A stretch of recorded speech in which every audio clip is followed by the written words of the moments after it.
عليكم ورحمة الله وبركاته. أعوذ بالله من الشيطان الرجيم.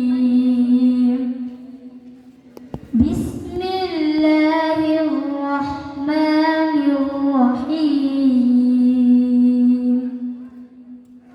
وقال إني ذاهب إلى ربي سيهدين. رب هب لي من الصالحين.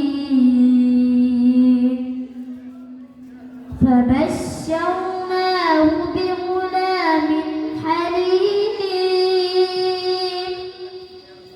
فلما بلغ معه السعي قال يا بني إني أرى في المنام أني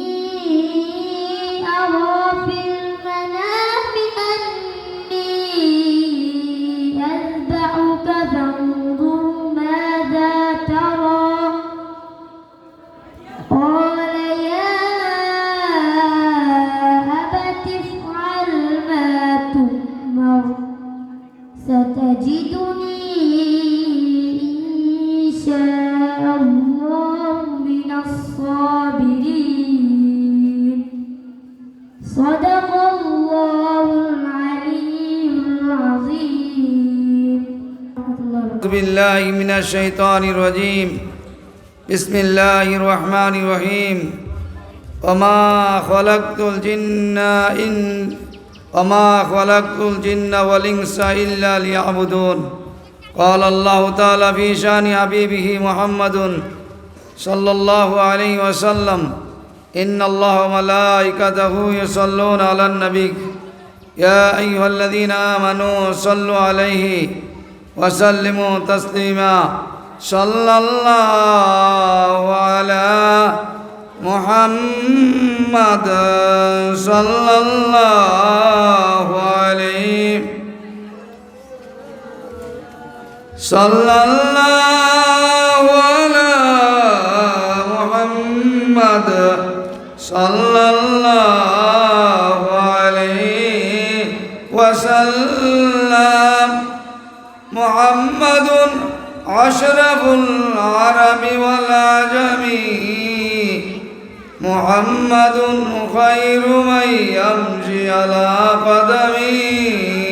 صلى الله على محمد صلى الله عليه وسلم. صلى الله على محمد صلى الله عليه وسلم. شاد الشجر نطق الحجر شق القمر بإشارته. صلى الله على محمد صلى الله عليه وسلم. صلى الله على محمد صلى الله عليه وسلم. أذكر النسبي على العسبي كل العرب في خدمته. صلى الله على محمد صلى الله عليه وسلم. صلى الله على محمد صلى الله عليه وسلم. উপস্থিত কালাচানকান্দি ইসলামে দাখিল মাদ্রাসা তালিমুল ইসলাম এতিমখানা ও হাফিজিয়া মাদ্রাসার উদ্যোগে আজকের আয়োজিত হাফেজ ছাত্রদের দস্তরবন্দি ও বৃত্তি পুরস্কার প্রধান উপলক্ষে ৩৬তম বার্ষিক ওয়াজ ও দোয়ার মাহফিলের সম্মানিত সভাপতি জনাব আলহাজ মোহাম্মদ নাসিরউদ্দিন সাহেব, সেক্রেটারি তালিম ইসলাম এতিমখানা ও বিশিষ্ট ব্যবসায়ী বসুন্ধরা সিটি।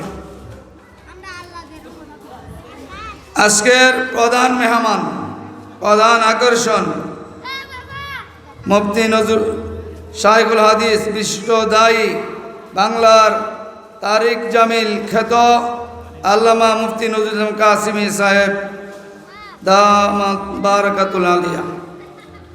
আজকের বিশেষ বক্তা উপস্থিত হয়েছেন আলহাজ হযরত মাওলানা হাফেজ ওবায়দুল্লাহ সাহেব, ইমাম ও খতিব, আনোয়ারপুর কেন্দ্রীয় জামি মসজিদ মতলব উত্তর চাঁদপুর। দেগার ওলামায়ে কেরাম, মুরব্বিনে আজম, পদ্মান্তরের মা বোনেরা ও ছোট ছোট কচি কাঁচা ভাইরা, আসসালামু আলাইকুম ওয়া রাহমাতুল্লাহি ওয়া বারাকাতুহু। মহান রব্বুল আলামিন দরবারে লাখ কোটি শুকরিয়া জ্ঞাপন করছি, আমাদেরকে এমন একটি মহতি সভায় আসার এবং বসার সুযোগ করে দিয়েছেন। সেই জন্য মহান রব্বুল আলামিন দরবারে শুকরিয়া জ্ঞাপন করছি। সকলে বলি আলহামদুলিল্লাহ। লক্ষ কোটি দুরূদ ও সালাম মুক্তির দূত, মানবের দিশারি উম্মতের রাসূল আরবি হযরত মুহাম্মদ রাসূলুল্লাহ সাল্লাল্লাহু আলাইহি সাল্লামের উপর। সম্মানিত হাজিরিন, আমরা জানি আজকের যিনি প্রধান মেহমান মাগরিবের পরই আলোচনা করবেন, বিদায় অত্র এলাকার ধর্মপ্রাণ মুসলমান ভাইদেরকে সবিনয় অনুরোধ করছি, আপনারা যে যেখানে থাকেন না কেন মাগরিব যেন মাঠের মধ্যে পড়ি, সকলে চলে আসবেন। যেই মোহতারিমকে এখানে দাওয়াত করা হয়েছে ওনাকে পাওয়া বড়ই দুষ্কর, বিদায় উনি মাগরিবের পরপরই আলোচনা করবেন। আমি অত্র এলাকার ধর্মপ্রাণ মুসলমান ভাইদেরকে সবিনয় অনুরোধ করছি, আপনারা যেখানেই থাকেন না কেন অতি দ্রুত গতিতে মসজিদে চলে আসুন, মাহফিলে চলে আসুন। আলহামদুলিল্লাহ, আমি আলোচনা বেশি করব না, যেহেতু আমাকে হুজুরে দিয়েছে তার আদেশ নির্দেশ পালন করার জন্য বসেছি।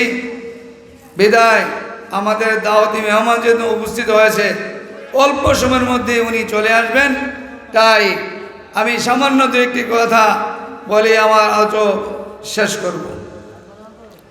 আমি কালামে পাক থেকে ঘোষণা করেছি, আমি এই কালামে পাক থেকে তেলাওয়াত করেছি, ওমা খালাকতুল জিন্না ওয়াল ইনসা ইল্লা লিয়াবুদুন।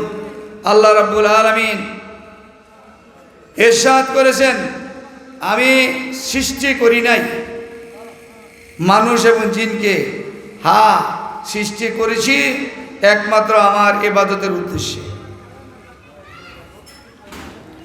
আল্লাহ তাআলা আমাদেরকে তার ইবাদতের উদ্দেশ্যে সৃষ্টি করেছেন। এখন প্রশ্ন জাগতে পারে, হুজুর যদি আমরা ইবাদতই করব, দুনিয়াবি কাজ করব না? হ্যাঁ, দুনিয়াবি কাজ করা কি একটা ইবাদত?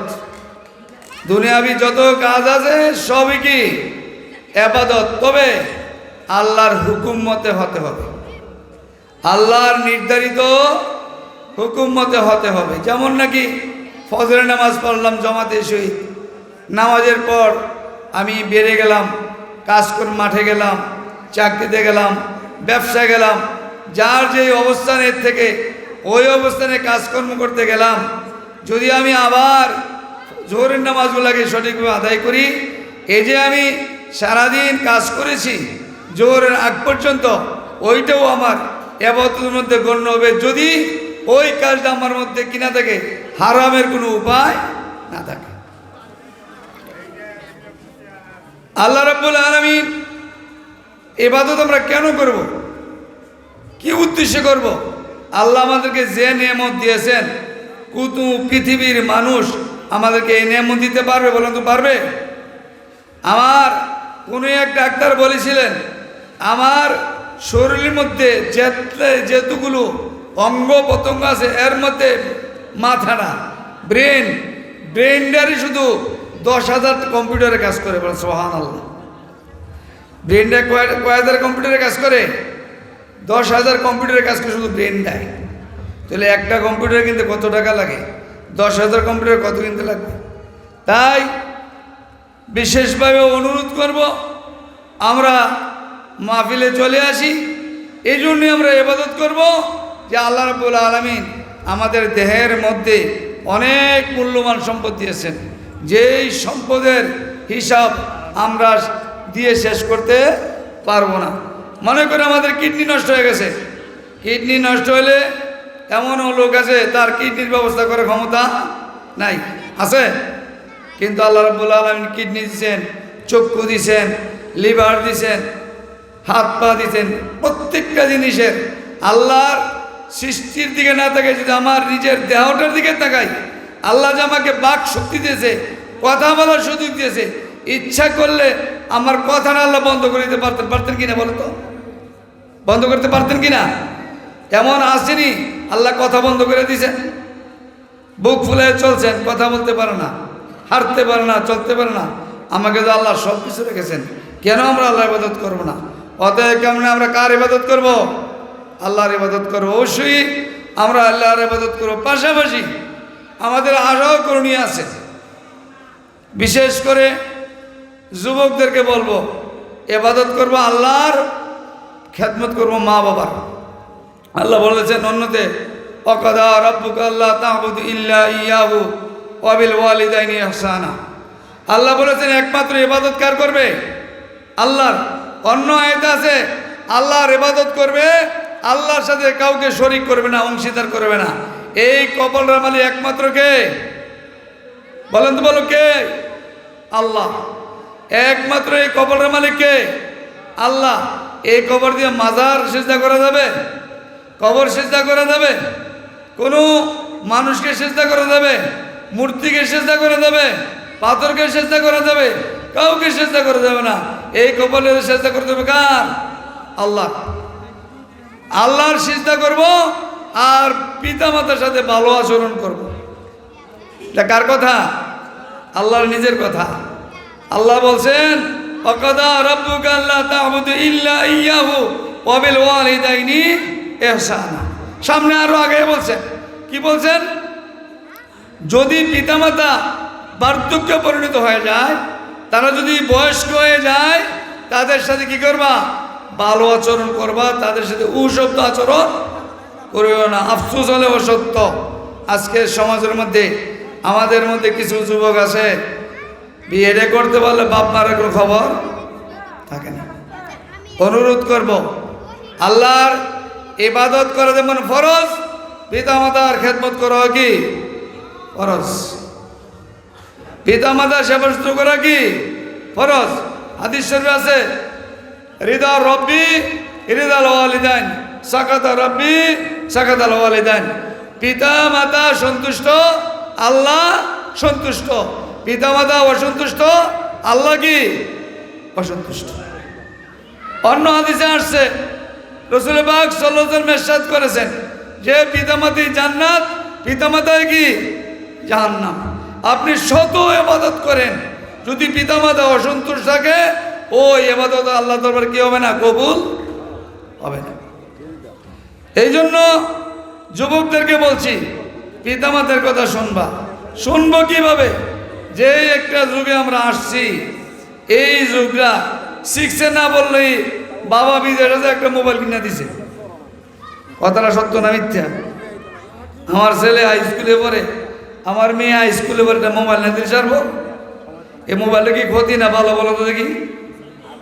ভালোর চেয়ে ক্ষতিটা কি বেশি? কারণ আমরা এর মধ্যে যেটা ভালো আছে এটার থেকে গ্রহণ করি না, খারাপটার কি করি? বেশি গ্রহণ করি। তাইলে আমার অনুরোধ থাকবে, যেই সন্তানরা যাদের পিতামাতা বেঁচে আছে তাদের মনে করতে তাদের এটা সৌভাগ্য। কারণ হাদিস শরীফে আসছে, রাসূল পাক সাল্লাল্লাহু আলাইহি ওয়াসাল্লাম ইরশাদ করেছেন যে ব্যক্তি সুদৃষ্টিতে সুনজরে তাকাইবে আল্লাহ রাব্বুল আলামিন তার আমলনামায় একটি মকবুল হজের সওয়াব লিপিত করা হয়। সুবহানাল্লাহ। সাহাবারা জিজ্ঞাসা, ইয়া রাসূলুল্লাহ, যদি কোনো ব্যক্তি পিতামাতাকে 100 বার তাকায়, রসুল পাক সাল্লাল্লাহু আলাইহি সাল্লাম বললেন 100টি মকবুল হজের সওয়াব লিপিত করা হবে। তাইলে এমন কোনো ব্যক্তি আছে, আলেম বলেন, পীর বলেন, মাশায়েখ বলেন, যত বড় আলেম আছে, মুফতি সাহেব আসবেন, বড় মুহাক্কিক আলেম, ওনার দিক তাকাইলে মকবুল হজের সওয়াব লিপিত করা হবে, এমন কেউ দলিল দিতে পারবে? তাইলে পিতামাতা এর বড় সম্পদ। পিতামাতা বড় কি সম্পদ। তাই আমি অনুরোধ করব বিশেষ করে যুবকদেরকে, পিতামাতার সাথে কখনো খারাপ আচরণ করিও না। পিতামাতার সাথে খারাপ আচরণ করলে তোমার জাহান্নাম নির্ধারিত, তাতে কোনো কি নাই, সন্দেহ নাই। কোনো আলেম বলতে পারবে না পিতামাতাকে কষ্ট দিয়া কি জাহান্নামে বেহেশতে যাবে। হাদিস শরীফে আসছে, দুনিয়ার মধ্যে যদি আল্লাহর প্রদত্ত ইবাদতগুলো নষ্ট করে না আদায় করে, এইটা ইচ্ছা করলে আল্লাহ কি করতে পারবেন? মাফ করতে পারবেন। কিন্তু কোনো ব্যক্তি যদি পিতামাতাকে কষ্ট দেয়, তার শাস্তি দুনিয়াতে পাবে, মরণের আগে তো শাস্তি পাবে। কবরে তো আসই নাকি, কবরে তো নির্ধারণ আসই, কিন্তু মরণের পূর্বেই যদি কোনো ব্যক্তি তার পিতামাতাকে কষ্ট দেয়, মরণের পূর্বেই তো শাস্তি পাবে। তাই অনুরোধ করব, যারা যুবক আছো, মা বাবার কথা শোনো, লেখাপড়া মনোযোগ দিয়ে করো, মোবাইল একটু ছেড়ে দাও। মা বোনদেরকে বলছি, আপনাদের সন্তানদেরকে মোবাইলে আসক্ত করবেন না। মোবাইল হাতে নিলে লেখাপড়া হয় না। অনেকে আছে, আমার কাছে কিছু অভিযোগও আসছে, মেয়েরা ছেলেরা কি বাড়িতে কয় আমরা মোবাইলে পড়তে হইব। আসল কিন্তু বোঝা, মোবাইলে পড়া শেষ হয়ে থাকে না, মোবাইলের কোনো পড়া নাই, নিজে পড়তে হইবে, এখন লেখাপড়া করতে হবে। তাই মুরব্বীদেরকে বলছি, মা বোনদেরকে বলছি, অপ্রাপ্ত ছেলে মেয়েদেরকে আপনি কখনো হাতে মোবাইল তুলে দিবেন না। এটা দিয়ে আপনার জীবনটাকে, তার জীবনটাকে শেষ করলেন, আপনিও তার খেদমত থেকে কি হবেন? বঞ্চিত হবেন। আপনার কথা শুনবে না, আপনার কথা শুনবে না, আপনি একটা বলবেন, সে আরেকটা বলবে। অতএব কারণে আমি সবিনয় অনুরোধ করব, যারা ছেলে মেয়েদেরকে এই বয়সে মোবাইল দিয়ে দেন, আমি অনুরোধ করব কমপক্ষে ইন্টার পাসের আগে ছেলেদের হাতে কি দিবেন না, ছেলে মেয়েদেরকে দিবেন না, মোবাইল দিবেন না। কারণ তারা এখন বুঝে না কোনটা ভালো কোনটা খারাপ, যাচাই বাছাই করতে পারে না। এই জন্য অনুরোধ করব, আমরা যেন আমাদের ছেলে মেয়েদেরকে অল্প বয়সে কিনা দেই, মোবাইল হাতে তুলে না দেই। একটাই কারণ, সন্তান যে কথা শোনে না, আমরা তাদেরকে সেইভাবে করতে পারি না। আমার সন্তানটাকে যে আমি সেইভাবে করতে পারতাম, মানুষ করতে পারতাম, তাইলে আমাদের মেহমান চলে আসছেন, তাই আমি আর বিলম্ব করব না। এখানে আমি অসমাপ্ত আলোচনা সমাপ্ত করে শেষ করছি। ওমা তাওফীক ইল্লা বিল্লাহ। আসসালামু আলাইকুম ওয়া রাহমাতুল্লাহি ওয়া বারাকাতুহু। মাশাআল্লাহ। কোরআন ও হাদিস থেকে গুরুত্বপূর্ণ বয়ান পেশ করবেন সুদূর চাঁদপুর থেকে আগত বাতিলের আতঙ্ক হযরত মাওলানা হাফেজ ওবায়দুল্লাহ সাহেব। হযরত মাওলানা হাফেজ ওবায়দুল্লাহ সাহেব হযরতকে তার গুরুত্বপূর্ণ নসিহত পেশ করার জন্য সবিনয় অনুরোধ করা যাচ্ছে।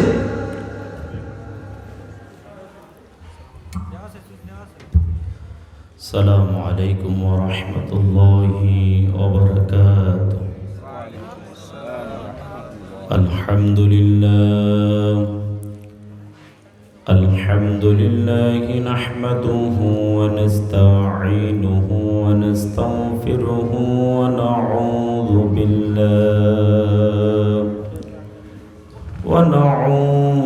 بالله من شرور أنفسنا ومن سيئات أعمالنا من يهده الله فلا مضل له ومن يضلله فلا هادي له ونشهد أن لا إله إلا الله وحده لا شريك له ونشهد أن سيدنا وحبيبنا وحبيب أرواحنا محمد إن الله وملائكته يصلون على النبي يا أيها الذين آمنوا صلوا عليه وسلموا تسليما اللهم صل على محمد وعلى آل محمد كما صليت على إبراهيم وعلى آل إبراهيم إنك حميد مجيد নবীজির প্রতি কি আমাদের কারো কোনো রাক্ষস আছে নাকি? আওয়াজ দিয়ে বলুন, নবীজির প্রতি রাক্ষস আছে? তাহলে একটু আওয়াজ দিয়ে দুরূদ শরীফ পড়তে রাজি আছেন ইনশাআল্লাহ? পড়েন সবাই গলা ছেড়ে, আল্লাহুম্মা সাল্লি আলা মুহাম্মাদ ওয়া আলা আলি মুহাম্মাদ কামা সাল্লাইতা আলা ইব্রাহিম ওয়া আলা আলি ইব্রাহিম ইন্নাকা হামিদুম مجيد اللهم بارك على محمد وعلى آل محمد كما باركت على إبراهيم وعلى آل إبراهيم إنك حميد مجيد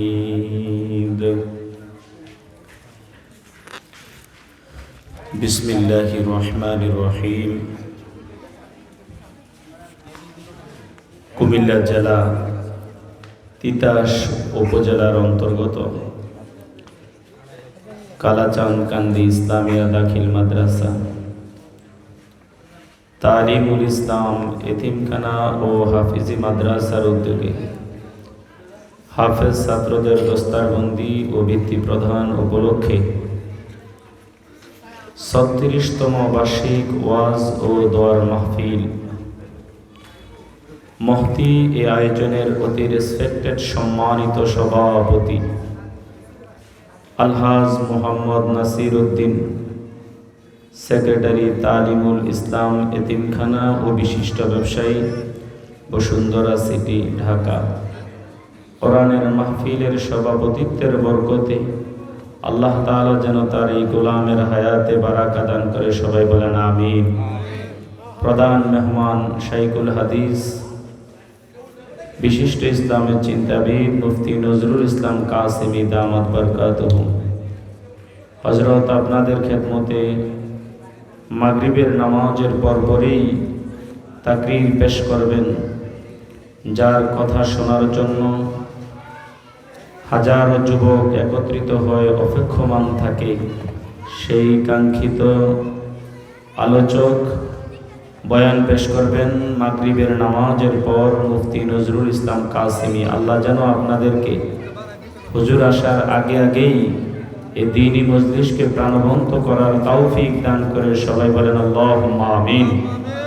বিশেষ আলোচকদ্বয় মাহফিলের প্রধান অতিথি আলহাজ আরিফ মোহাম্মদ শাহ আলম ভূঁইয়া, সভাপতি তালিমুল ইসলাম এতিমখানা, সহসভাপতি AHM কামাল হোসেন, হাজী মোহাম্মদ ময়নাল হোসেন খান,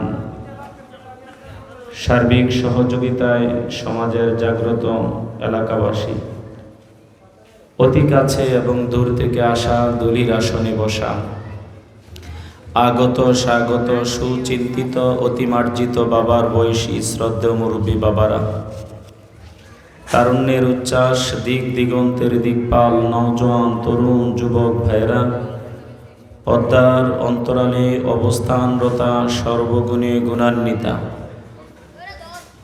শ্রদ্ধেয় মা এবং বোনেরা,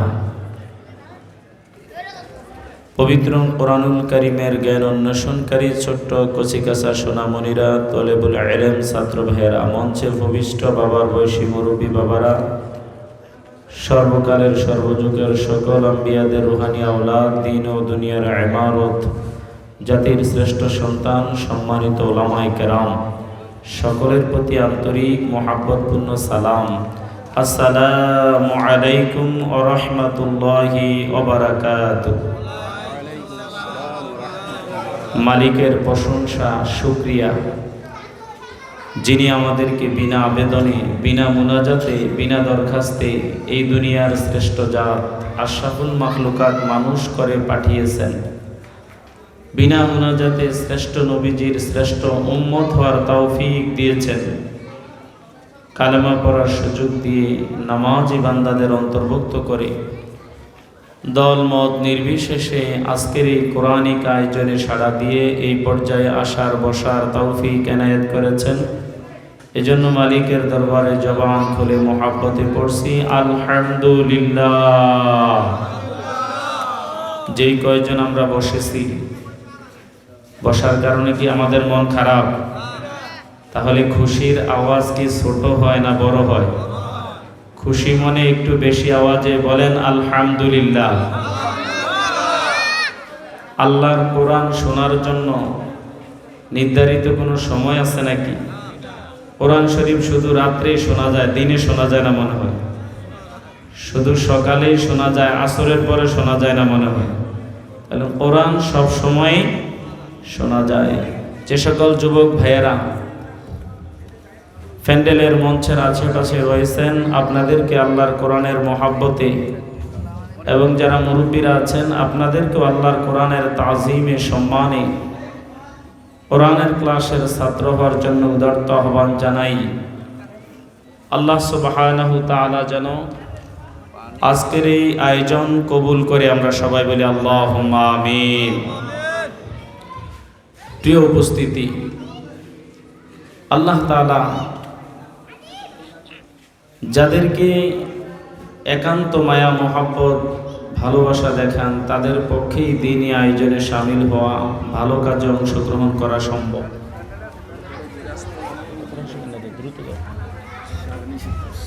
আমরা যারা বসলাম, আমরা যারা এসেছি, আর যারা এখনো বসে নাই, দুই গ্রুপের মধ্যে ব্যবধান আছে না নাই? এই যে আছে বলেছেন, আমি বললে হবে না, বলতে হবে মুহাম্মাদুর রাসূলুল্লাহ সাল্লাল্লাহু আলাইহি ওয়াসাল্লাম। নবীজির প্রিয়তম সাহাবী, নাম তার হযরত আবু হুরায়রা রাদিয়াল্লাহু তাআলা আনহু, তিনি বলেন, ওয়ামাজতামা কওমুন ফি বাইতিম মিন বুয়ুতিল্লাহ ইয়াতলুনা কিতাবাল্লাহ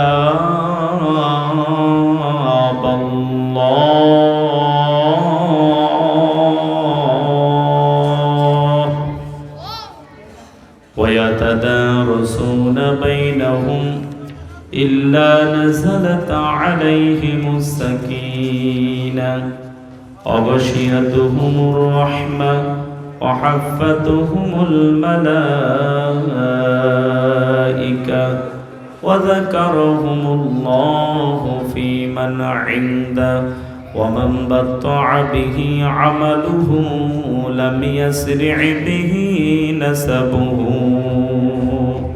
যেই কয়জনই বসেছেন, আল্লাহ এবং আল্লাহর নবীর মহাব্বত যাদের আছে, বিশেষ করে তেলাওয়াত করা হাদিসের মহাব্বত যাদের অন্তরে আছে, সর্বোচ্চ প্রেম এবং মহাব্বত নিয়ে আবেগ ভরা কণ্ঠে হাদিসের মহাব্বতে পড়েন সুবহানাল্লাহ। হয় নাই আরেকটা আওয়াজে মহাব্বতে পড়েন সুবহানাল্লাহ। হযরত আবু হুরায়রা রাদিয়াল্লাহু তাআলা আনহু আল্লাহর নবীর কাছ থেকে হাদিস বয়ান করে আর বলেন, মাজতামা কওমুন ফি বাইতিম মিন বুয়ুতিল্লাহ। আল্লাহর বান্দা নবীর উম্মত যখন যেই মুহূর্তে সংঘবদ্ধভাবে কোথায় যখন তারা উপস্থিত হয়, যখন তারা বসে যায়, এই বসার পরে তাদের ডিউটি, তাদের দায়িত্ব হলো ইয়াতলুনা কিতাবাল্লাহ।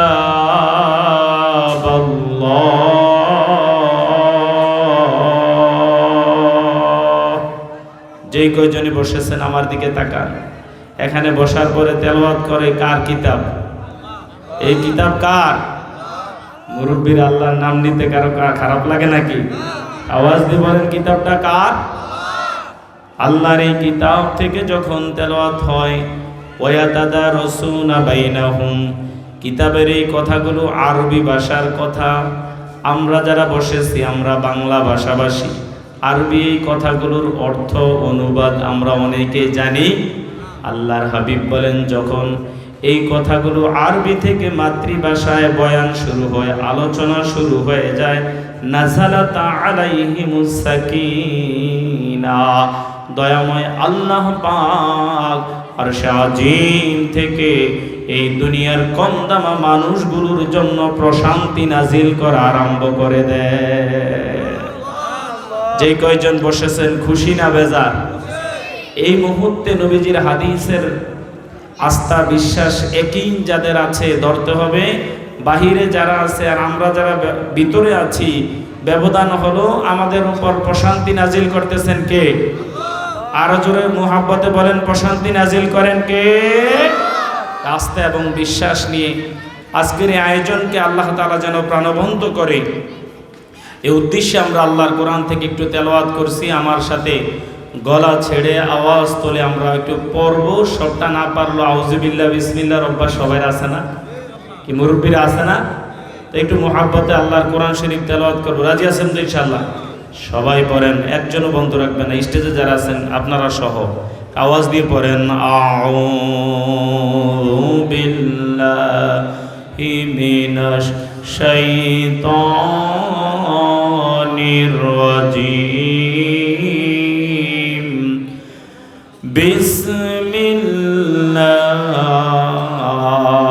বিসমিল্লাহির রাহমানির রহিম। ওয়ালা তাকুলান্না লিশাইইন ইন্নী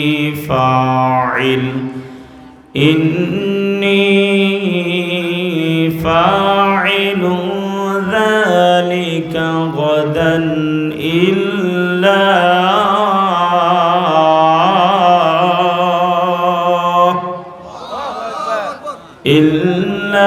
আন ইয়াশা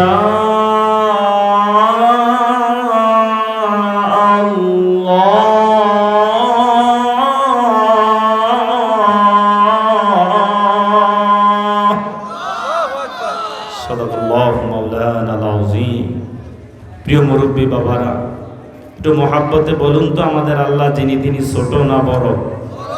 আল্লাহ যিনি তিনি ছোট না বড়? আল্লাহর এই কথাগুলো ছোট না বড়?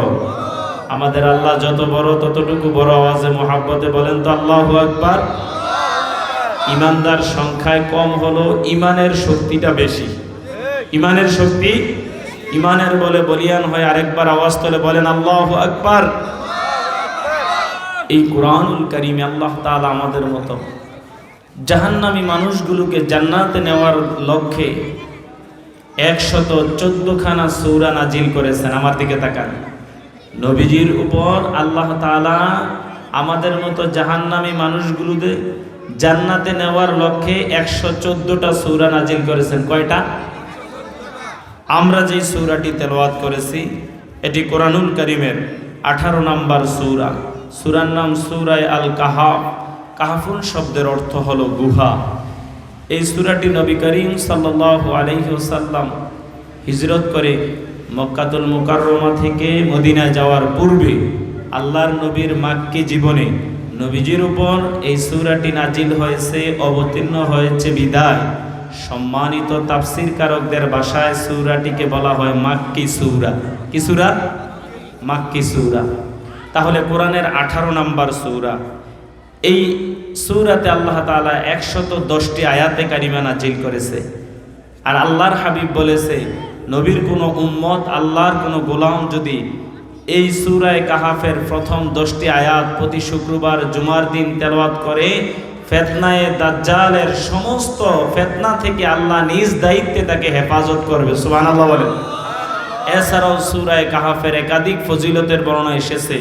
সময় সংক্ষেপ, শুধু এতটুকু বলবো যে আয়াতটা আমরা তেলাওয়াত করেছি তার একটা শানে নুজুল, বাংলায় বলে প্রেক্ষাপট, ইংরেজিতে বলে ব্যাকগ্রাউন্ড। আমরা একটু জানি ব্যাকগ্রাউন্ড অথবা প্রেক্ষাপট। আরবির শানে নুজুলটা হলো এমন, আমাদের নবী আল্লাহ সুবহানাহু তাআলা নবীকে পৃথিবীর পূর্বাপর সব কিছুর ইলম দিয়েছে, জ্ঞান দিয়েছে। এটা আওয়াজ দিয়ে বলেন, দিয়েছিলেন কে? সবাই বলেন, নবীর ইলম দিয়েছিলেন কে? তাহলে বড় কে? দিয়েছেন আল্লাহ, পাইছেন নবী মুহাম্মদুর রাসূলুল্লাহ সাল্লাল্লাহু আলাইহি ওয়াসাল্লাম। তো মক্কার কাফেররা বিনা কারণেই শুধুমাত্র কালেমার দাওয়াত দেওয়ার অপরাধে আল্লাহর নবীকে দমন করার জন্য, নিপীড়ন করার জন্য, থামিয়ে দেওয়ার জন্য, অ্যাটাকের জন্য নানাবিধ ষড়যন্ত্র তারা করেছিল। কোনো ষড়যন্ত্র কাজ হয় নাই। তারা ষড়যন্ত্র যত করে নবীজির কাতারে ঈমানদারের সংখ্যা তত বাড়তে থাকে। সুবহানাল্লাহ বলবেন না? তাদের ষড়যন্ত্র যত বাড়ে ঈমানদারের সংখ্যা বাড়ে না কমে? ষড়যন্ত্র বাড়ে, ঈমানদারের সংখ্যা বেউফায় দেখে মক্কা থেকে একদল কাফের মদিনার ইহুদিদের কাছে গিয়ে বলে, আমরা মক্কা থেকে বিপদে পড়ে আপনাদের কাছে মদিনা এসেছি। বলে, বিপদ কি? আমাদের মধ্য থেকে একজন ছেলে, তার মাও নাই, বাবাও নাই, সে আল্লাহর কোরআন তেলাওয়াত করে। লোকেরা তার তেলাওয়াত শুনে 360 মূর্তির পূজা বাদ দিয়ে এক আল্লাহর ইবাদতে তারা লুটিয়ে পড়ে। তাদেরকে এই রাস্তা থেকে সরানোর জন্য বুকের মধ্যে আমরা পাথর চাপা দেই। তাদের বুকের মধ্যে পাথর চাপা দিয়ে উত্তপ্ত রৌদ্রের মধ্যে রেখে আমরা তাদের থেকে, দেহ থেকে যদিও আমরা তাদের জীবনগুলো আলাদা করে ফেলি, কিন্তু তারা তাদের জীবন থেকে ইসলাম তথা ঈমানকে ছাড়তে রাজি হয় না। আমরা বিষয়টা নিয়ে বড় বিপদে আছি। কিসে আছে? বিপদে আছে। মদিনার ইহুদিরা বলল, যদি উনি সত্যিকার আল্লাহর নবী হয়ে থাকে তাহলে জেনে রেখো, এই পৃথিবীর সবাই মিলে তার বিরুদ্ধে লড়াই করে, যুদ্ধ করে তার সামনে বিজয় অর্জন করতে পারবে না, জয়লাভ করতে পারবে না, কারণ তাকে বিজয় দেওয়ার একমাত্র মালিক, চিৎকার মেরে বলেন কে? তবে আমরা তোমাদেরকে একটা পরামর্শ দিতে পারি। বলে কি? বাড়িতে গিয়া জিজ্ঞাসা করবা, আল্লাহ মানুষের এই দেহের মধ্যে একটা রুহু দিয়েছে, ওনার এই রুহু সম্পর্কে ধারণা কি, জ্ঞান কি, অভিজ্ঞতা কি? দ্বিতীয় প্রশ্ন করবা, এই পৃথিবী শাসন করেছে এক ব্যক্তি পৃথিবীর পূর্ব থেকে পশ্চিম, যার নাম ছিল বাদশাহ জুলকারনাইন, তার সম্পর্কে ওনার অভিজ্ঞতা কি? আর আল্লাহর কিছু গোলাম যুবক বান্দা যারা আসহাবে কাহাফের অনুসারী ছিল, এই যুবকদের বৃত্তান্তটা, ঘটনাটা কি ছিল? যদি উনি বলতে পারে ধৈরা নিবা উনি অরিজিনাল নবী, ওনার সাথে লড়াই টড়াই দরকার নাই, ওনার হাতে হাত রেখে কালেমা পড়বে যারা, দুনিয়া এবং আখিরাতে সম্মানিত হয়ে যাবে তার। আওয়াজ দিয়ে বলে ঠিক না ঠিক? মক্কার প্রতিনিধি দল মদিনা থেকে ফিরে এসে আল্লাহর নবীর কাছে 3টা প্রশ্ন রাখলেন। জোরে বলেন, প্রশ্ন কয়টা? 3 প্রশ্ন রাখলেন। আল্লাহর নবী বললেন, আমি তোমাদের প্রশ্নের জবাব দিব আগামীকাল। আগামী পরের দিন তারা জবাব পাওয়ার আশায় চলে আসলো। নবীজি বলেন, আমি তোমাদের প্রশ্নের জবাব দিব আগামীকাল। তৃতীয় দিনও তারা আবার চলে আসে। নবী বলেন, আমি তোমাদের প্রশ্নের জবাব দিব আগামীকাল। বলতে বলতে মাঝখানে সময় চলে যায় 15 দিন। খেয়াল আসেনি আপনাদের? মনোযোগ আসেনি? কয়দিন সময় গেছে? মক্কার অলিতে গলিতে, হাটে বাজারে, পথে প্রান্তে, সর্বত্রে বলা বলি শুরু করলো। কাফেরদের আনন্দ উল্লাস শুরু হয়ে গেল। মনে হয় বেটা ডুপ্লিকেট নবী, 2 নাম্বার নবী, এই জন্য আমাদের প্রশ্নের জবাব দিতে পারে নাই। কারণ আসল নবী হলে প্রশ্নের জবাব দিতে এত সময় লাগার কথা ছিল। আপনারা যারা শুনলেন এতটুকু, আপনাদের মনেও তো একটা প্রশ্ন, কেন নবীজির 15 দিন সময় লাগলো? প্রশ্ন আছে না নাই? কি বলেন, আছে না নাই? নবীজি বলেছেন আমি প্রশ্নের জবাব দিব আগামীকাল, এইটা নবীজি বলেছেন। কিন্তু একটু গ্যাপ ছিল, একটু বাদ পড়ে গিয়েছিল। এই গ্যাপটাই আমাদের তেলাওয়াত করা আয়াতের মধ্যে আল্লাহ তাআলা উপস্থাপন করে বলেন, ওয়ালা তাকুলান্না লিশাইইন ইন্নী ফাইলু যালিকা গাদান ইল্লা ইয়াশা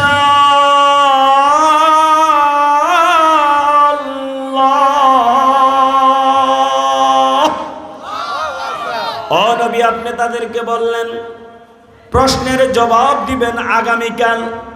তবে আপনার যেই মিস্টেকটা হয়েছে, যেটা আপনি বাদ দিয়ে দিয়েছেন, সেটা হলো আপনি যদি ইন ফিউচার, ভবিষ্যতে কারোর সাথে কোনো বিষয়ে ওয়াদার প্রয়োজনীয়তা দেখা দেয়, কোনো ব্যাপারে যদি কাউকে কোনো কিছু করার ক্ষেত্রে যদি অঙ্গীকার করা লাগে, কারোর সাথে যদি কোনো চুক্তি বা ওয়াদা করা লাগে, ওই চুক্তি অথবা ওয়াদা করার আগে আপনার বলা লাগবে ইনশাআল্লাহ। আওয়াজ দিয়ে বলেন কি বলা লাগবে? সবাই বলেন কি বলা লাগবে? 15 দিন পর নবীজির পেরেশানি দূর করার জন্য একজন নয়, 2 জন নয়, 70,000 ফেরেশতা আল্লাহর নবীর ঘরে এই সূরাখানা নিয়ে আগমন করেছে। নবী প্রেমিক যারা চিৎকার মেরে মুহাব্বতে আওয়াজ তোলে বলুন সুবহানাল্লাহ। 15 দিন পর ফেরেশতা এসেছেন, একজন না 70,000। এখন তাদের প্রশ্ন হলো, আসহাবে কাহাফের যে যুবক, এদের বৃত্তান্তটা কি, এদের ঘটনাটা কি? আল্লাহ তাআলা নবীকে বলে, ও নবী, তারা আপনার নবুয়তির গ্যারান্টি জানতে চায়। অর্থাৎ আপনি কি সত্যিকার নবী কি নবী না, এই বিষয়ে তারা আপনার কাছে প্রশ্ন করে। আমি আল্লাহ আপনার হয়ে প্রশ্নের জবাবটা জানিয়ে দিতে চাই। সুবহানাল্লাহ। বুঝেন না বোধহয় সবাই কথাটা? তারা আপনি অরিজিনাল নবী না ডুপ্লিকেট নবী, এই নিয়ে আপনাকে প্রশ্ন করতে চায়। আমি আরশের মালিক আল্লাহ আপনার হয়ে প্রশ্নের জবাবটা জানাইয়া দিতে চাই। একটু আওয়াজ দিয়ে বলুন তো, আল্লাহ যদি জবাব দেয়, এর মধ্যে কোনো মিথ্যা থাকেনি, এর মধ্যে কোনো বানোয়াটি আসেনি, এর মধ্যে কোনো পার্সিয়ালিটি আসেনি। এবার আল্লাহ তাআলা নবীকে যে জিনিসটা জানাইলেন ওই যুবকদের ব্যাপারে আল্লাহর কোরআনে এসেছে। আল্লাহ বলেন, নাহনু নাকুসু আলাইকা নাবাহুম বিল হক। ও নবী, এবার আপনি সত্য ঘটনাটা শুনুন। সত্য ঘটনা, সত্যিকার বা অরিজিনাল বিষয়টা হলো এমন, নবীরে আল্লাহ বলেন। নবীরে কে বলেন? কথা বুঝেন না? নবীরে কে বলেন? আল্লাহ নবীকে বলেন, ও নবী, ওই যুবকদের ঘটনাটা ছিল এমন, ইন্নাহুম ফিতয়াতুন, তারা ছিল একদল যুবক। কয় দল? একদল যুবক সম্প্রদায়। আর ওই যুবকদের কোয়ালিটি, বৈশিষ্ট্য হলো আমানু বিরব্বিহিম। ওই যুবক সম্প্রদায় তৎকালীন সময়ে মাছের পূজা হতো, গাছের পূজা হতো, পাহাড়ের পূজা হতো, নেতা নেত্রীর পূজা হতো। তারা কারো পূজা করে নাই। এই যুবক দলটা একমাত্র মানত আল্লাহর। চিৎকার মেরে বলেন কারে? সবাই বলেন কারে মানত? ও নবী, সত্যিকার ঘটনা হলো ইন্নাহুম ফিতয়াতুন আমানু বিরব্বিহিম। এই যুবক দলটা আমি আল্লাহর প্রতি ঈমান এনেছিল, ওই দিন তারা ঈমান এনেছিল যেই দিন সমাজে এদের মধ্য থেকে একজন অবৈধ শাসক বা রাজা ছিল, একজন জালিম বাদশা ছিল। যেই জালিম বাদশার সামনে আল্লাহর নাম নেওয়াটা অপরাধ ছিল। আল্লাহর কথাটা শুনলেই ওই জালিম বাদশা সহ্য করতে পারত। ওই যুগে এই যুবকরা ওই জালিম বাদশার আনুগত্য না করে আল্লাহর কাছে মাথা নত করেছে। চিৎকার মেরে বলেন কার কাছে? আল্লাহ তাআলা বলেন ওয়াজিদনাহুম হুদা। যেই সমাজে নেতা নেত্রীর পূজা চলে, যেই সমাজে গায়রুল্লাহর ইবাদত চলে, যেই সমাজে খাজা বাবা আছে, ল্যাংটা বাবাও আছে, দড়ি বাবাও আছে, তালা বাবাও আছে, বিড়ি বাবাও আছে, নামে বেনামে বাবা। আমাদের দেশও আওয়াজ দিয়ে বলেন আছে না নাই? আওয়াজ দিয়ে বলেন আছে না নাই? কিন্তু আমাদের ভালো মন্দ করার মালিক কে? ওয়াল কদরি খায়রিহি ওয়া শাররিহি মিনাল্লাহি তাআলা। ভালো মন্দ একজনের পক্ষ থেকে আসে, আওয়াজ দিয়ে বলেন তিনি কে? তিনি ছাড়া আমাদের ভালো মন্দ করার দ্বিতীয় আরেকজন।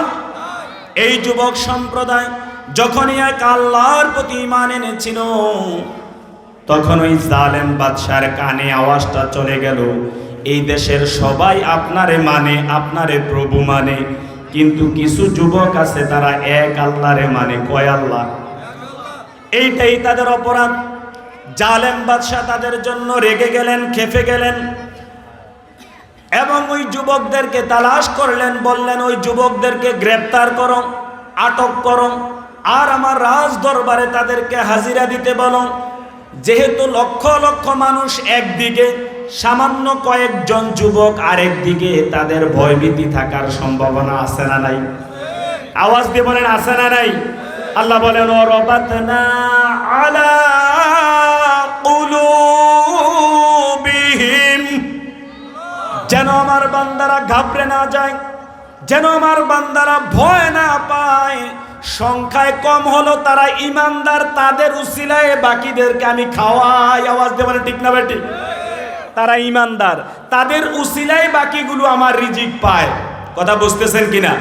এজন্য তারা যেন ভয় পেয়ে না যায়, আমি আল্লাহ তাদের হৃদয়কে মজবুত করে দিলাম, তাদের কল্পকে আমি আল্লাহ শক্ত করে দিলাম, যেন পৃথিবীর কোনো ভয় তাদেরকে ঈমানের রাস্তা থেকে দূরে সরাতে না। এক আল্লাহর গোলাম আমি, এই তো পরিচয় আমার, এই তো পরিচয়। ঠিক কিনা? আমরা সবাই এক আল্লাহর গোলাম। চিৎকার মেরে বলেন কয় আল্লাহ? সবাই বলেন আল্লাহ কয়জন? এই ছিল যুবকদের অপরাধ। বাদশাহ যখন তাদেরকে তার রাজ দরবারে ডাকলেন আর বললেন, কেন তোমরা আমাকে বাদ দিয়ে এক আল্লাহর জিকির করো, তার আইন মানো, তার বিধান প্রতিষ্ঠার এই অপকর্ম কেন তোমরা লিপ্ত? এই কথা যখন বলল, তোমরা কারে মানো তার পরিচয় আমারে দাও। জালেম বাদশাহ বলে, তোমাদের আল্লাহর পরিচয় দাও। মনে হয় শুধু আল্লাহ এদেরই, এই জালেম বেটার জন্য আল্লাহ মনে হয় নাই। কি বলেন আছে না নাই? ইলকামু, আল্লাহ বলেন যখন ওই জালেমের সামনে যুবক দলটা দাঁড়িয়েছিল, ফাকালু, ওই জালেমের প্রশ্নের জবাবে এই যুবক দলটা জবাব দিতে গিয়ে বলেছিল, ও জালেম বাদশাহ শুনুন, আমাদের আল্লাহর পরিচয় জানুন, আমাদের আল্লাহর কথাটা শুনুন, আমাদের আল্লাহর সিফাতটা জানুন, আমাদের আল্লাহর গুণ বৈশিষ্ট্যটা জানুন। আমাদের আল্লাহ বলেন তিনি রব্বুনা রব্বুস সামাওয়াতি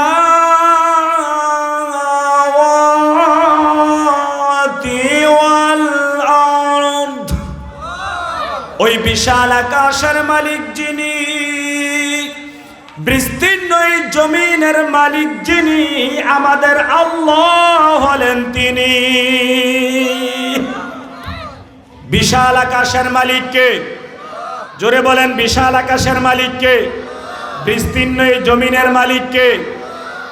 জালেম বাদশা বলে, এই কথা বলার অপরাধে তোমাদেরকে শাস্তি মাথা পেতে নিতে হবে, ভোগ করা লাগবে, শাস্তির সম্মুখীন হতে হবে। যুবকরা বলল, কি শাস্তি? যদি তোমরা তোমাদের সিদ্ধান্তের উপর অটল থাকো, এই দেশে থাকার সুযোগ নাই, তোমাদের নাগরিকত্ব বাতিল করে দিব, তোমাদের জন্ম নিবন্ধনটা অবৈধ ঘোষণা করব। অথচ এই যুবকরাই ছিল আসল আর বাদশা ছিল নকল। আওয়াজ দিয়ে বলে ঠিক না বেটি? এখন নকল বেটায় আসল যারা এদেরকে বাতিল ঘোষণা করে। বাটফার এইবার অর্থাৎ চোরে বাড়িওয়ালারে বাড়ি থেকে বাইর করে দেয়। কথা বুঝেননি? চোর কি করে? বাড়িওয়ালারে বাড়ি থেকে বের করে দিচ্ছে। যুবক দল বলল, বাদশাহ আপনার হাতের আর শক্তি, আমরা এই মুহূর্তে আপনার বিরুদ্ধে লড়াই করার মতো শক্তি নাই। তবে আমরা সিদ্ধান্ত নিয়েছি, প্রয়োজনে মা বাবার বাড়ি ছেড়ে দিব, প্রয়োজনে আপন বিটা ত্যাগ করার সিদ্ধান্ত নিব, প্রয়োজনে নিজের সন্তানদেরকে এতিম করব, প্রয়োজনে স্ত্রীরা বিধবা হয়ে যাবে, কিন্তু আমরা আল্লাহর জমিনে আল্লাহর কথা ছাড়া ভিন্ন কারো কথা মানতে রাজি। লান্নাদউ মিন দুনিহি ইলাহা, আল্লাহরে বাদ দিয়ে ভিন্ন কাউরে আমরা মানতে রাজি। জালেম বাদশা বলল, দেশ থেকে বের হয়ে যাও, দেশ থেকে বের হয়ে যাও। এই যুবক দল অজানা পথের উদ্দেশ্যে বাড়ি থেকে রওনা হলেন। কোথায় যাবে, কোথায় থামবে, কে আশ্রয় দিবে, কিছুই তাদের জানা ছিল। হাঁটতে হাঁটতে তারা মরুভূমির পথ ধরলেন। দুনিয়ার কোনো পুলিশ প্রশাসন তাদের প্রোটোকল দেয় না, কোনো সেনাবাহিনী তাদের নিরাপত্তার ব্যবস্থা করে না। আল্লাহর একটা নিকৃষ্ট প্রাণী কুকুর। তাফসীরের কিতাব এসেছে, এই ছেলেগুলো যে রাস্তা ধরে হাঁটে, ওই কুকুরটা পিছন দিক থেকে তাদের নিরাপত্তা দিয়ে তাদেরকে পথ দেখানোর দায়িত্ব পালন করে। কারণ আল্লাহ চাইলে সবাইর দিয়ে খেদমত করাতে পারে। একটু মোহাব্বতে আওয়াজ দিয়ে বলেন, পারে কি পারে না? জোরে বলেন, পারে কি পারে না? কোথায় গিয়ে তারা থামলো? আল্লাহ বলেন, ইযাওয়াল ফিতয়াতু ইলাল কাহফ, এই যুবক দল একটা গুহার মধ্যে গিয়ে অবস্থান নিলেন। আর সেখানে দাঁড়িয়ে ফাকালু, তারা বললেন, রব্বানা, হে আমাদের প্রভু, আতিনা, আপনি আমাদেরকে দেন, মিল্লাদুনকা রহমাতান, আপনার পক্ষ থেকে দয়া অনুগ্রহ, কারণ আমরা মাজলুম, আমরা নির্যাতিত। এই মুহূর্তে আপনার দয়া ছাড়া আমাদের কোনো রাস্তা খোলা, আওয়াজ দিয়ে বলেন, কোনো রাস্তা খোলা। আমরা এখন নির্যাতিত, আমাদের আপনার পথ ছাড়া ভিন্ন কোনো পথ নাই। একটাই পথ, একটাই আমাদের দয়ার জায়গা, সেটা হলো তোমার আরশে আজিমের রহমতের দরজা। আওয়াজ দিয়ে বলেন ঠিক না বেটি? এরপরে বলেন, ওয়াহাইয়ি লানা মিন আমরিনা রাশাদা, এই বিপদে আমাদের জন্য তুমি রাস্তা দেখাও, পথ দেখাও। কার কাছে কয়? জোরে বলেন, কার কাছে? আল্লাহ ছাড়া তাদেরকে ওই মুহূর্তে বাঁচানোর কেউ আসেনি। তারা যে আল্লাহর কাছে সাহায্য চায়, আল্লাহ তাদের সাহায্য করার ক্ষমতা আল্লাহর আছে না নাই? কি যারা বসছেন আপনাদের কি মনোযোগের ঘাটতি আসেনি? এটা আওয়াজ দিয়ে বলেন, সাহায্য করার ক্ষমতা আল্লাহর আছে না নাই? আল্লাহর সাহায্যটা শুনুন। ফাদরাবনা আলা আযানিহিম, জোরে বলেন আল্লাহু আকবার। আল্লাহ বলেন, তারা যখন গুহায়, আমি আল্লাহ ঘুমকে আদেশ করলাম, ও ঘুম, আমার এই বান্দাগুলো আমার জন্য বিপদে পড়েছে।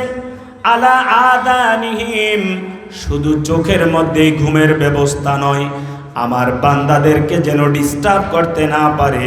আমার বান্দারা যখন শুইবে বিশ্রামের জন্য, কান দিয়ে দুনিয়ার কোনো আওয়াজ দেমাগের মধ্যে নেওয়া যাবে না। এই কান আদেশ পালন করে কার? জোরে বলেন, কার? এবার তারা ঘুমাচ্ছে সেখানে। এখানে এসে আল্লাহ বলেছে, সিনিনা আদাদা, বেশ কিছু কাল তারা ঘুমিয়েছে। আল্লাহর বেশটা আমাদের জন্য অনেক বড়। আওয়াজ দিয়ে বলেন ঠিক না বেটি?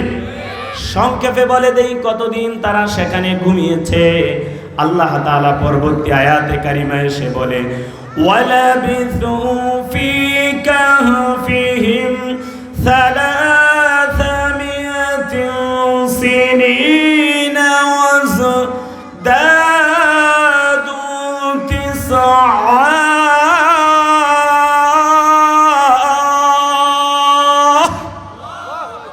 একদিন নয়, 2 দিন নয়, 300 সিনিন তারা সেখানে ঘুমিয়েছে 300 বছর। সুবহানাল্লাহ বলেন। কয় বছর ঘুমাইছে? সবাই বলেন কয় বছর? কথা বুঝেননি, কয় বছর? এরপরে কেউ কেউ বলেন ওয়াজদাদু 9, তার সাথে আরো 9 বছর, মোট 309 বছর আল্লাহর গোলামেরা সেখানে ঘুমিয়েছে। বুঝে শুনে বলেন তারা বিপদে পড়ছিল কার জন্য? তাদের বিপদটা কার জন্য? কথা বুঝেন না, বিপদটা হয়েছিল কার জন্য? তো নিরাপত্তা দিলেন কে? কিভাবে দিলেন? কানেরে কইছে দুনিয়ার কোন আওয়াজ আমার বান্দাদের দেমাগে নিয়ে ডিস্টার্ব করতে পারবি, আর ঘুমের কইছে অনাবরত প্রশান্তির ঘুমের বন্দোবস্ত কর। কানও হুকুম মানে আল্লাহর, আর ঘুমও হুকুম পালন করে কার? এখন দুনিয়ার মানুষের কিউরিসিটি, এই পৃথিবীর মানুষের প্রশ্ন, তারা যে ঘুমালো, জমিন কি তাদেরকে ডিস্টার্ব করে নাই? এই জমিনের পোকামাকড়গুলো কি তাদের ক্ষতি করে নাই? আল্লাহ জবাব দিয়ে বলেন ওয়াতারা শামসা ইযা তালাআত তাযাওয়ারা আন কাহফিহিম যাতাল ইয়ামিন। সেখানে আমার বান্দারা ঘুমালো। সকালে যখন সূর্য উঠত, সকালের সূর্যটাকে আল্লাহ আদেশ করতেন আমার বান্দারা যখন ঘুমাবে সকালের সূর্য যেন তাদের চোখের মধ্যে আলো না দেয়। সুবহানাল্লাহ বলেন। আমাদের প্রধান মেহমান এসেছে, একটু তাকবীর দেন। নারে তাকবীর, নারে তাকবীর। প্রধান মেহমানের আগমন, মুফতি কাসিমি হুজুরের আগমন। এলাকার যুবক ভাইদেরকে উদাত্ত আহ্বান জানাই, আমিও আপনাদের সামনে আল্লাহর কোরআন থেকে যুবকদেরকে নিয়ে স্বয়ং আল্লাহ যেই ওয়াজটা করেছেন ওই কথাগুলি বলতেছিলাম। আওয়াজ দিয়ে বলেন ঠিক না বেঠিক? আমি চাই আজকে এই কালাচাঁদ গান্ধী মাদ্রাসার মাঠটা যুবকদের দ্বারা ভরপুর হয়ে যাক।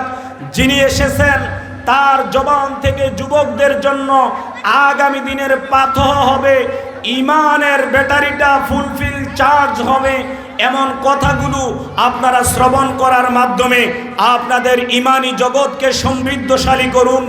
আমার যুবক ভাইয়েরা, মাইকের আওয়াজ যতদূর যাচ্ছে প্রমাণ করুন আমরা শাহজালালের উত্তরসূরি, প্রমাণ করুন আমরা শাহ মখদুমের উত্তরসূরি। এই জমিনে ইসকনের মতো কোন নাস্তিকদের ঠাঁই হবে না। আওয়াজ দিয়ে বলো কথা ঠিক না বেঠিক? এই জমিন মুসলমানের জমিন, ইমানদারের এই জমিনে, শাহজালালের পুণ্যভূমিতে কোন গৌর গোবিন্দের সন্তানদের এই জমিনে মুসলমানদের রক্ত নিয়ে হেলি খেলার কোন সুযোগ দেওয়া যাবে? চলে আসুন যুবক ভাইয়েরা, মাগরিবের সালাতের পরপরই আজকের এই আয়োজনের মধ্যমণি মুফতি